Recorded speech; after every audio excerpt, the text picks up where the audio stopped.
भूर्भुवः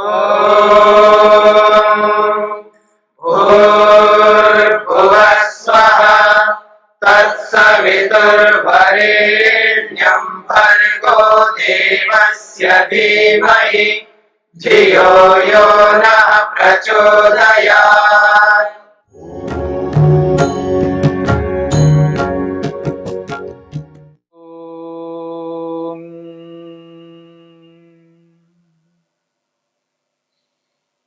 तत्प्रतिषेधार्थम एक तत्व अभ्यासः।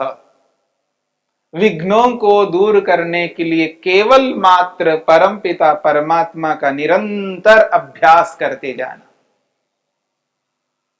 प्रभु के गुण कर्म स्वभावों को अनुभव करते जाना वेद के माध्यम से। जो वेद कहता है, वेद ईश्वर के जिस स्वरूप को सामने रखता है ऐसा और कोई नहीं रख सकता। जो आदि सृष्टि से, सृष्टि जब प्रारंभ हुई तब से लेकर आज तक जिस वेद को पढ़ते पढ़ाते हुए ऋषि महर्षि महापुरुष हमारे सामने हुए हैं, जिनके माध्यम से आज तक हमारे पास ये परंपरा चली हुई आ रही है, आज भी हमारे समक्ष विद्यमान है, ऐसे परम पवित्र वेद को भुला नहीं सकते।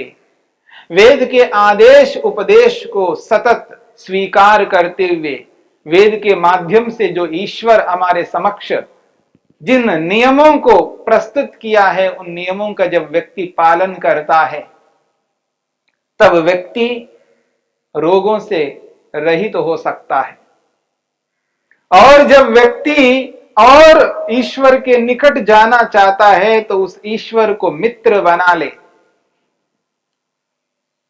इंद्रस्य युज्यः सखा, जब ईश्वर को मित्र बना लिया तो उसको एहसास हो जाएगा, शन्नो मित्रः शं वरुणः शन्नो भवत्वर्यमा शन्न इंद्रो बृहस्पतिः शन्नो विष्णुः रुरुक्रमः। ऋग्वेद कहता है, हे परमेश्वर आप तो मेरे मित्र हो, शन्नो मित्रः, आप मेरे कल्याण करने वाले हो, मेरे कल्याण कारक हो, निरंतर मेरा कल्याण आप करते हो क्योंकि आप मेरे मित्र हो। इंद्रस्य युज्यः सखा, आप वरणीय हो, वरुण कहते हैं वरणीय, अपनाने योग्य, श्रेष्ठ पदार्थ को यहां पर वरुण शब्द से कहा। परमेश्वर वरुण है यानी श्रेष्ठ है। परमेश्वर से अधिक श्रेष्ठ दुनिया में और कोई पदार्थ नहीं है, जो केवल शुद्ध स्वरूप है, नित्य स्वरूप है, शुद्ध स्वरूप है, मुक्त स्वरूप है और आनंद स्वरूप है। ईश्वर में किसी भी प्रकार की कोई मलिनता नहीं है, अशुद्धि नहीं है। ईश्वर कभी भी अविद्याग्रस्त नहीं हो सकता क्योंकि वो सर्वज्ञ हैं। न काम है, न क्रोध है, न लोभ है, न मोह है, न ईर्ष्या है, न अहंकार है। जब वेद के माध्यम से इस वर्णीय वर्ण स्वरूप को आत्मा एहसास करने लगता है तो अनायास उसके प्रति श्रद्धा उत्पन्न होती है। उसके श्रेष्ठत्व को जब अनुभव करने लगता है, ऐसे पवित्र श्रेष्ठ शुद्ध परमपिता परमात्मा को भुला करके मैं किस अशुद्ध अपवित्र पदार्थ के पीछे दौड़ लगा रहा हूं। संसार का कोई भी ऐसा पदार्थ नहीं है जिसमें अशुद्धि ना हो। कोई ऐसा पदार्थ नहीं है जिसमें अशुद्धि ना हो। प्रत्येक सांसारिक पदार्थ अशुद्ध है, अपवित्र है, दुख मिला हुआ है। दुख अपने आप अपवित्रता का द्योतक है। और ईश्वर के लिए वेद कहता है, स्वर्यस्य च केवलम, ईश्वर तो केवल स्व स्वरूप है, केवल आनंद स्वरूप है। ईश्वर में दुख नहीं है। यो भूतं च भव्यं च सर्वं यश्चादितिष्ठति स्वर्यस्य च केवलम तस्मै ज्येष्ठाय ब्रह्मणे नमः। अथर्ववेद कहता है। स्वरियस्य च केवलम, ईश्वर केवल आनंद स्वरूप है, ईश्वर में किसी भी प्रकार का कोई दुख नहीं है। जब शुद्ध पवित्र आनंद से परिपूर्ण उस परमपिता परमेश्वर को श्रेष्ठ के रूप में अनुभव करता है, वरुण, वो वर्णीय है, अपनाने योग्य है, ऐसे परमेश्वर को भुला करके सांसारिक पदार्थों के पीछे दौड़ नहीं लगा सकता। वो वर्णीय मित्र है, अपनाने योग्य है, सदा साथ देने वाले हैं, साथ कभी नहीं छोड़ सकते। शन्नो मित्रः शं वरुणः, वरुण होकर के, श्रेष्ठ होकर के, आनंद से परिपूर्ण होकर मेरा कल्याण करते हैं। अपने आनंद से मुझ आत्मा को आनंदित करने वाले यदि कोई है तो वो परमेश्वर है और कोई नहीं है। यदि सांसारिक पदार्थ मेरे को आनंदित करता है तो साथ में दुखी भी करता है, याद रखना। सांसारिक पदार्थ जहां सुख देता है वहां पर दुख भी देता है, उसके अंदर यह सामर्थ्य कभी नहीं हो सकता वो केवल सुखी करे और दुखी ना करे। जो दुख से युक्त हो और वो केवल सुखी करे, ये संभव नहीं है। इसलिए केवल ईश्वर एक ऐसा पदार्थ है जो मुझे आनंदित करेगा और दुख रहित होकर के, स्वयं दुख रहित होकर के मुझ दुख से ग्रस्त आत्मा को सुखी करता हुआ मेरे सारे दुखों को दूर करने वाले केवल ईश्वर है। इसलिए कहा वरुणः, वो वर्णीय है, श्रेष्ठ है, सर्वोत्कृष्ट है। शन्नो मित्रः शं वरुणः शन्नो भवत्वर्यमा, वो अर्यमा है। अर्यमा का अर्थ है न्यायकारी है। ईश्वर सदा न्याय करते हैं, याद रखना। कभी किसी के प्रति अन्याय नहीं कर सकते क्योंकि वो सर्वज्ञ हैं। ईश्वर सर्वज्ञ हैं। जो सर्वज्ञता से युक्त होता है वही पूर्ण न्याय कर सकता है। इसलिए आत्मा पर कभी अन्याय नहीं करता। और जो मनुष्य ये समझता है कि ईश्वर मुझ पर अन्याय किया है, उसने ईश्वर को जाना नहीं, समझा नहीं, क्योंकि वो वेद नहीं पढ़ता है। वेद कहता है ईश्वर न्यायकारी है, वो अर्यमा है। इसलिए वेद के उपदेश को भुलाना नहीं है, वेद को भुलाना नहीं है। नित्य प्रति कम से कम एक मंत्र का स्वाध्याय करना प्रत्येक मनुष्य का कर्तव्य है। जो व्यक्ति वेद का स्वाध्याय नहीं करता, वह व्यक्ति कभी ईश्वर के स्वरूप को नहीं समझ सकता। जैसा ईश्वर है वैसा ना मान करके, जैसा ईश्वर नहीं है वैसा मान करके दुखी हो रहा है, परेशान हो रहा है, भयभीत हो रहा है। जो कर्तव्य कर्म है उनको भुला करके जो कर्तव्य नहीं है उनको करने लग रहा है और अधिक दुखी बनता जा रहा है। अंदर से भी दुखी है और बाहर से भी दुखी हो रहा है व्यक्ति, क्योंकि सच्चे ईश्वर के स्वरूप को नहीं समझ पा रहा है। इसलिए वेद कहता है ईश्वर के यथार्थ स्वरूप को जानना है, समझना है। जैसा ईश्वर है वैसा ही ईश्वर को अनुभव करना है, और जैसा ईश्वर है वैसा अनुभव कराने का माध्यम दुनिया में यदि कोई है तो वो वेद है। वेद ही इसलिए है क्योंकि वेद से पुराना शास्त्र और कोई नहीं है, वेद से प्राचीन और कोई नहीं है। इस बात को दुनिया अनुभव करती है। और जिस रूप में, जिस स्वरूप में ईश्वर को वेद प्रस्तुत करता है, ऐसे ईश्वर को और कोई ग्रंथ और कोई शास्त्र प्रस्तुत नहीं करता। वेद मनुष्य मात्र के लिए, मानव मात्र के लिए है, वर्ग विशेष के लिए वेद नहीं है, प्राणी मात्र के लिए है, यानी मनुष्य मात्र के लिए। इसलिए वेद कहता है ईश्वर न्यायकारी है, वो अर्यमा है, वो न्याय करता है। जो जैसा कर्म करता है उसका उसी रूप में फल प्रदान करता है। अन्याय कभी नहीं कर सकता। हाँ, मनुष्य अन्याय कर सकता है क्योंकि वो अल्पज्ञ हैं, अल्प सामर्थ्य वाला है, उसको बोध नहीं है वास्तविकता का, अंदर बाहर वो नहीं जान सकता, वो बाहर बाहर से जानता है, अंदर से नहीं जानता है। लेकिन परमपिता परमेश्वर मन की बात को भी समझता है, जानता है, वो मनीषी है।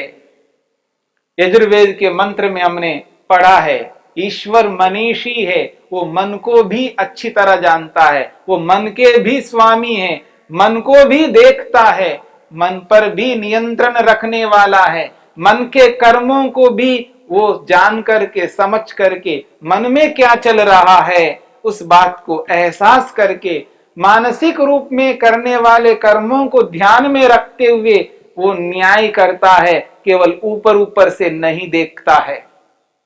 इसलिए वो न्यायकारी है, वो कभी अन्याय नहीं कर सकता।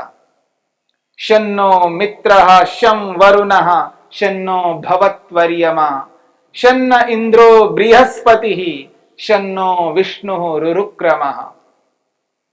वो इंद्र भी है, जैसे आत्मा को इंद्र कहा है ठीक उसी प्रकार से परमेश्वर को भी इंद्र कहा है। ईश्वर को इंद्र इसलिए कहा है क्योंकि वो ऐश्वर्यों से परिपूर्ण है। ईश्वर में कोई ऐसा ऐश्वर्य नहीं है जो उत्कृष्ट ना हो, इसलिए वो परम ऐश्वर्यशाली है। वो ऐश्वर्यों से संपन्न है, अनंत ज्ञान, अनंत बल, अनंत सामर्थ्य, अनंत दया, अनंत करुणा, अनंत कृपा, अनंत गुण कर्म स्वभावों से परिपूर्ण है। ईश्वर में अनंत ऐश्वर्य हैं और एक एक ईश्वर का ऐश्वर्य सीमित नहीं है, एक एक ऐश्वर्य अनंत है। दया अनंत है, करुणा अनंत है, कृपा अनंत है, आनंद अनंत है, सुरक्षा भी अनंत है, उसके कर्म भी अनंत है, हम नहीं गिन सकते, अनंत कर्मों को करने वाले हैं। विष्णु कर्माणि पश्यतः, विष्णु के कर्मों को जब हम देखते हैं, उसके एक एक कर्म को समझने का प्रयत्न करते हैं, तब पता लगता है ईश्वर किस स्वरूप से परिपूर्ण है। जो कुछ भी ईश्वर कर्म कर रहे हैं उन समस्त कर्मों का एकमात्र उद्देश्य आत्मा है, हमारे लिए कर्म करते हैं, हमारे लिए संसार को उत्पन्न किया है, हमारे लिए संसार का पालन पोषण कर रहे हैं, हमारे लिए सब कुछ करते हैं। उस ईश्वर में अनंत ऐश्वर्य है। जब ईश्वर के अनंत ऐश्वर्य को जानते हैं, समझते हैं, तो संसार की ओर प्रवृत्ति नहीं होती है। जिस सांसारिक ऐश्वर्य को प्राप्त करने की चेष्टा आज मनुष्य कर रहा है, जब उसको ये पता लगे ये तो कोई ऐश्वर्य नहीं है, ये समाप्त होने वाला ऐश्वर्य है, ये ऐश्वर्य दुखदाई भी है। जो सांसारिक ऐश्वर्य है जहां वो सुख देता है वहां दुख भी देता है, पर ईश्वर रूपी ऐश्वर्य केवल केवल सुख देने वाला है, दुख नहीं देने वाला है।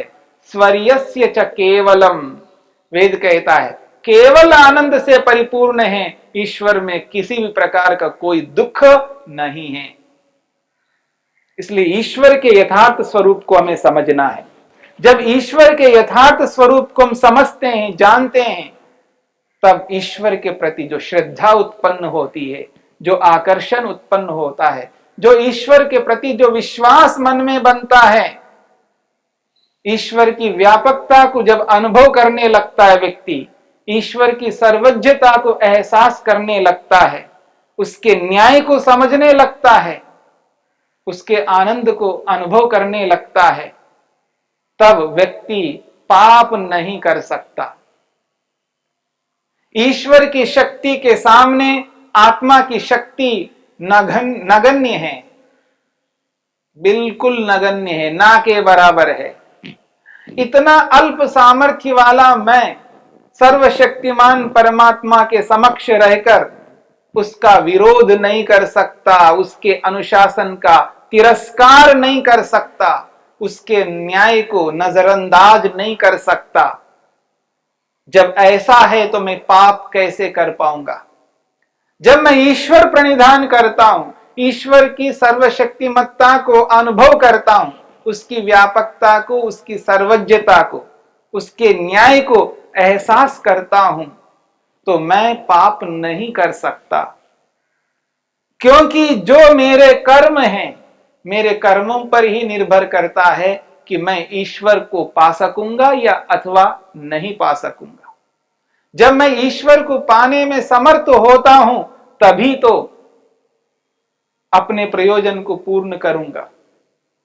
जब मैं ऐसा कर्म करता जा रहा हूं, मेरे कर्म ऐसे होते जा रहे हैं जो ईश्वर के न्याय के विपरीत है, यानी सुख के विपरीत है, दुख के अनुरूप है, तो मैं अपने लक्ष्य को पूर्ण कभी नहीं कर सकता। जब मेरे को यह अनुभव रहता है, जब मेरे को यह बोध रहता है कि ईश्वर मुझे देख सुन जान रहे हैं, उसकी व्यापकता में, उसकी सर्वज्ञता में, उसकी सर्वशक्तिमत्ता में, उसकी न्यायकारिता में ही मैं कुछ कर सकता हूं, उससे हट करके मैं कुछ भी नहीं कर सकता हूं, इसका बोध जब मेरे को होता है, तब जाकर के मैं पाप कर्मों से बचूंगा, तब जाकर के मैं ईश्वर के नियमों का पालन करूंगा, तब मैं व्यवस्थित रूप से रहूंगा, मेरी दिनचर्या व्यवस्थित रहेगी, मेरा खान पान व्यवस्थित रहेगा। जब मैं ऋतु के अनुरूप, समय के अनुरूप, ईश्वर के नियमों के अनुरूप चलूंगा, ऋतु के अनुरूप भोजन का सेवन करूंगा, समय पर सेवन करूंगा, असमय में सेवन नहीं करूंगा, प्रतिकूल सेवन नहीं करूंगा, ऐसी स्थिति में आवश्यकता के अनुरूप सेवन करूंगा, क्योंकि जो भी कर्म करूंगा तो ईश्वर दिखाई देगा। शब्द प्रमाण और अनुमान प्रमाण के माध्यम से मैं ईश्वर को अपने समक्ष रखूंगा, ईश्वर की व्यापकता को, सर्वज्ञता को, सर्वशक्तिमत्ता को, न्यायकारिता को सामने रखूंगा। जब मैं कोई भी पदार्थ खाने के लिए प्रवृत्त होऊंगा तो ईश्वर मेरे सामने रहेंगे, ईश्वर से मेरे को डर लगेगा, ईश्वर का नियम मेरे सामने रहेगा, तब मैं अनुकूल ही सेवन करूंगा, प्रतिकूल नहीं। समय पर ही सेवन करूंगा, असमय में नहीं। भूख लगने पर ही सेवन करूंगा, बिना भूख के नहीं। आवश्यकता के अनुरूप सेवन करूंगा, अनावश्यक सेवन नहीं करूंगा, ऋतु के अनुरूप करूंगा। जब मैं इन सब का ध्यान रखूंगा तो मेरे शरीर में व्याधि नहीं आ सकती है, रोग नहीं आ सकता है, मैं व्याधि से बचूंगा। और जिस दिन व्याधि रूपी रोग से बचूंगा तो समझ लेना मेरा योग मार्ग बहुत प्रशस्त रहेगा, योग मार्ग में कोई बाधक तत्व दिखाई नहीं देगा, मैं आसानी से योग मार्ग में अग्रसर हो जाऊंगा। और एक दिन आएगा जब मैं समाधि को प्राप्त करूंगा और अपने लक्ष्य को पूर्ण कर लूंगा।